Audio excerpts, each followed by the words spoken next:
Et salut à tous et bienvenue ici dans l'Arena pour les Call of Duty Mobile China. Très heureux de vous retrouver pour la game numéro 2 entre les LF et les SPG. Donc c'est la suite tout simplement de la game 1. Donc on avait vu, on s'était arrêté à la recherche et destruction. Et donc là en fait tout simplement on va être sur la suite de la game. Donc j'espère que vous allez apprécier le contenu en sachant que j'ai un nouveau setup avec un nouveau micro. Donc normalement le son devrait être bien meilleur que ce que j'ai pu vous fournir jusque là depuis mon déménagement. Donc j'espère vraiment que vous allez prendre du plaisir et que l'on va pouvoir kiffer ensemble cette nouvelle game. Aussi, j'avais une deuxième question à vous poser, c'était est-ce que vous préfériez que je vous fasse des commentaires en fait en anglais plutôt qu'en français? Je sais qu'il y a énormément de gens qui me suivent qui sont anglo-saxons et donc je voulais savoir si vous préfériez tout simplement que on vous commente, que je vous commente en anglais. Donc laissez-moi savoir en commentaire et s'il y a assez de commentaires positifs, j'essaierai d'y répondre du mieux que je peux. Allez, on va se retrouver donc sur cette game numéro 2 en hardpoint. Donc tout simplement, le hardpoint c'est la prise de position pendant un temps défini. Et donc toute la tactique et la stratégie autour de cette game, c'est tout simplement d'être, on va dire, toujours avoir un coup d'avance pour l'équipe qui attaque, ou en tout cas pour l'équipe qui veut prendre un point. Donc on l'avait vu sur la dernière game que j'avais, le dernier match que j'avais commenté, où justement on avait vu les Fun Plus Phoenix par exemple qui allaient toujours avec, et face aux OG, tout simplement les OG allaient toujours attaquer avec 15 ou 20 secondes d'avance le nouveau point stratégique et ne restez pas statique, on va dire toujours sur le même point. Donc j'espère que les deux équipes vont nous donner du beau jeu, en sachant que quand même on avait eu du très très lourd de la part des LF sur la recherche et destruction. Donc j'en attends pas moins de cette équipe là. En tout cas les SPG qui attaquent directement, ça se fait récupérer, ça prend directement les long shots de la part des LF. Donc on va voir tout simplement comment les SPG vont réussir à contrer cette équipe quand même qui est assez vivace des LF, en sachant que là justement les spawns ça réapparaît et il faut vraiment jouer sur les points. Donc il y a beaucoup de stratégies à avoir. Et là ça récupère directement, ça récupère à la molotov le SR56. Alors SR56, une arme que moi j'affectionne pas trop, je dois l'avouer, je préfère largement une AKU par exemple, mais on voit que là la MX9 par contre ça fait le taf. Donc là pour l'instant les SPG qui prennent directement 40 points à 0, hein. Donc on voit les LF qui arrivent pas du tout à capturer de points, voire même ils se font complètement counter par l'équipe adverse. Là ça commence directement UTK qui envoie et qui pré-shot la molotov, mais il se fait récupérer dans le wall, et là ça récupère directement au shotgun le shorty, hein. On voit toujours pareil, ça joue, là ça envoie le drone de reconnaissance, SR56 shorty pour ce joueur des LF. Est-ce qu'il peut le faire? Pour l'instant c'est un 60-0 de la part des SPG, c'est assez sec, va falloir vraiment un réveil des LF parce que pour l'instant ils n'arrivent pas du tout à rentrer. Là ils commencent à se faire récupérer directement, on voit les SPG sont vraiment très bien en place, ils n'arrivent pas du tout les LF à récupérer quoi que ce soit. Alors de temps en temps bien sûr ils récupèrent un kill, mais c'est pas assez. Il faut comme on dit sur cette game là, sur cette manche là, il faut vraiment le LF, le UTK qui arrive, qui rentre directement dans la game, dans la house, et là ils arriveraient à faire leur premier point enfin par un gros move de UTK, mais c'est assez compliqué quand même, et ils se font récupérer directement par la molotov, et on voit les SPG qui reviennent et qui arrivent à reprendre le point. C'est assez sec pour l'instant de la part des SPG, et les LF qui n'arrivent tout simplement pas à prendre le point. Là on voit le missile Predator qui réussit à récupérer qu'un kill, j'ai envie de dire c'est peu cher payé, en sachant qu'ils ont que 3 points pour l'instant, donc à 108, en sachant que la game s'arrête à 250, c'est-à-dire que le joueur qui arrive, l'équipe qui arrive à 250 gagne la game. Donc là on voit il y a 54 secondes sur le hardpoint. Donc là qu'est-ce qu'ils vont faire? Là ça récupère UTK qui est peut-être un petit peu le joueur qui sort du lot sur cette manche de la part des LF, mais c'est vraiment là ils se font directement exploser, on va dire, parce que là il n'y a pas d'autre mot. Là ça récupère un long range, mais j'ai envie de dire que voilà, à l'Asphalt, mais c'est assez long, c'est assez poussif. Il récupère un deuxième, il se fait récupérer directement. On voit les LF qui marquent toujours pas de points, ils n'arrivent pas à sortir. Alors oui, ils font quelques kills, c'est cool, mais il faut montrer plus là.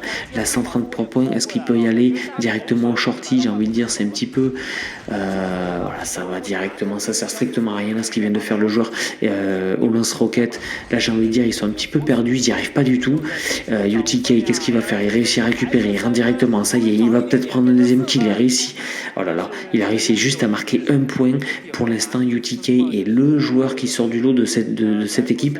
Vraiment, il n'y a pas du tout, sur cette game 2 là, ils n'ont pas du tout réussi à mettre 2 points. Là ça y est, ça arrive, la MX9, ça a posé la tourelle, ça commence à mettre les premiers points, ça y est, enfin on sort du lot, ils ont réussi à récupérer, ils se font récupérer directement à la molotov, ça pré-shot une molotov, ça se fait récupérer, pour l'instant ça va dans le corridor, et les SPG qui réussissent quand même à récupérer un petit peu. Et oui, ils ont réussi à récupérer tout simplement le point, donc là c'est 157 pour l'instant, c'est chaud, et les LF qui n'y arrivent pas du tout, on les suit beaucoup, mais voilà, donc ça réussit au shorty. Ça essaie de rentrer, mais directement ça se fait récupérer à la molotov. Pour l'instant, les SPG sont très très bien posés, et surtout ils ont vraiment le map control. On voit, même si voilà, les LF arrivent à faire des long shots, mais direct ils se font récupérer. C'est-à-dire que le LF va faire 1 ou 2 kills, mais il se fait directement récupérer. C'est assez insane ce qui se passe. 187 pour l'instant, c'est assez chaud. Il va falloir vraiment se réveiller. Allez, peut-être le SPG qui envoie directement le drone de reconnaissance, ça va prendre peut-être un kill, non? Ah, il est à la MX9, oh, directement 70 kills ici, au final ça a réussi à récupérer, ça va pré-shot directement la molotov dans la window. Ah, les SPG qui sont très bons, et 201 là pour l'instant, ils vont le faire le taf, c'est assez expéditif. Hein. Là vraiment on voit les LF qui ils essayent de pré-shot, mais les LF qui n'ont pas réussi à faire quoi que ce soit. Il y a 12 points, 215, ils n'arrivent même pas à venir en fait tout simplement récupérer. Là ça y est, peut-être qu'enfin le réveil, ils vont rentrer directement à la SR56, ça y est, enfin, oh là il se fait récupérer directement à la molotov, mais c'est dingue, là 221 points à 18, c'est juste insane ce qui est en train de se passer. Comparé à la game en recherche et destruction, là vraiment les LF ont vraiment du mal sur le hardpoint, donc à voir. Mais pour l'instant ça fait un 224. Là ils réussissent encore à prendre des points, mais sauf qu'on voit que tout simplement les SPG sont déjà allés sur le nouveau point. C'est à dire que même si les LF mettent quelques points, en fait c'est des points laissés par les adversaires, parce que tout simplement les SPG sont allés tout simplement sur le nouveau hardpoint.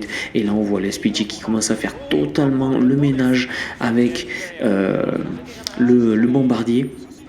Le bombardier tactique, et là ça récupère directement. Il reste 237 points, 239 c'est quasiment fait. La game je pense est pliée, 242 points.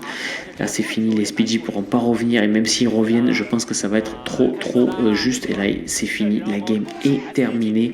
On voit tout simplement, et oui on voit tout simplement que Dwayne, elle le sait, c'était compliqué, là très très compliqué de leur part. Je pense que tout simplement les LF ont pas pris du tout le bon bout, étaient pas prêts. Et les SPG ont eu un vrai map control. On le voit, les SPG ont toujours été les premiers sur les points, même si à la fin ils étaient toujours avec un coup d'avance, et les LF n'ont pas réussi tout simplement à aller les contrer, à essayer de les chercher, n'ont juste rien pu faire.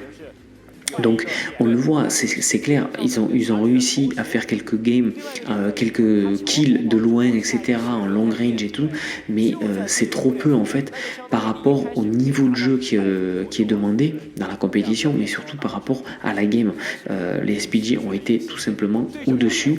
Voilà, là on voit par exemple ce joueur à l'Asphalt, tout simplement ce qu'il a réussi à faire. C'était assez insane. Il me semble que c'est le MVP. Il me semble que quand la présentation est faite comme ça, c'est le MVP. Et au final, il va falloir vraiment que sur la prochaine game, les LF tout simplement se réveillent. Alors que là, c'est très intéressant. On voit tout simplement le comment s'appelle, le board du joueur, donc c'est-à-dire en fait le placement de ses touches. Donc on voit le déplacement sur le côté gauche, donc le joystick sur le pouce de gauche, et ensuite sur la main gauche, sur l'index, tout simplement le tir plus le coucher, sauter, accroupi, et ensuite recharge et viser sur la main gauche, la main droite. Donc ça veut dire c'est un joueur qui joue à 4 doigts, et on voit, ça c'est très intéressant de prendre ces informations pour les joueurs qui aimeraient jouer compétitif et s'améliorer. Je sais que vous avez été énormément de personnes à me demander justement d'autres maps, et en fait là avec ce nouveau setup, ce qui va se passer, c'est que je vais essayer de record directement une game en entier de la game A, donc de la game 1 pardon, que ça soit on recharge les instructions, et ensuite d'enchaîner comme ceci jusqu'à la fin de la game. Comme ça vous aurez du gros contenu par semaine sur Call of Duty Mobile sur les majors China. Donc là on voit le résultat tout simplement 88 47, donc tout simplement alors ce sont les ratios, mais on voit ils ont mené 4 minutes 12 sur la game, où ils ont réussi à mettre des points 4 minutes 12 pendant que les autres ont réussi à tenir 28 secondes. Donc on voit bien qu'il y a un déséquilibre total, c'est-à-dire qu'en gros les SPG étaient largement au-dessus sur cette game 2, ont complètement étouffé les LF. Donc c'est dommage parce que les LF ont proposé du bon jeu, notamment en recherche d'instruction, et là c'est très important, ce qu'on est en train de voir c'est les KLA, on voit 29, donc ça veut dire que le joueur, voilà, on voit les LF par exemple, il y a Douane, elle a fait que 4 kills, elle s'est fait récupérer 23 fois, elle a fait 2 assists, c'est juste, voilà, elle n'y était pas du tout, c'est pour ça qu'elle soufflait à la fin de la game. UTK, lui, il a réussi à faire 13 kills, il y en a qu'un, alors je connais pas son nom, là c'est en chinois, mais il y en a qu'un qui a fait 23-15 et 22-15. En face, ils ont réussi 25, 11, 20, 20, 16, 10, 12. Ils ont tous quasiment un ratio, on va dire, équilibré, voire au-dessus, quoi.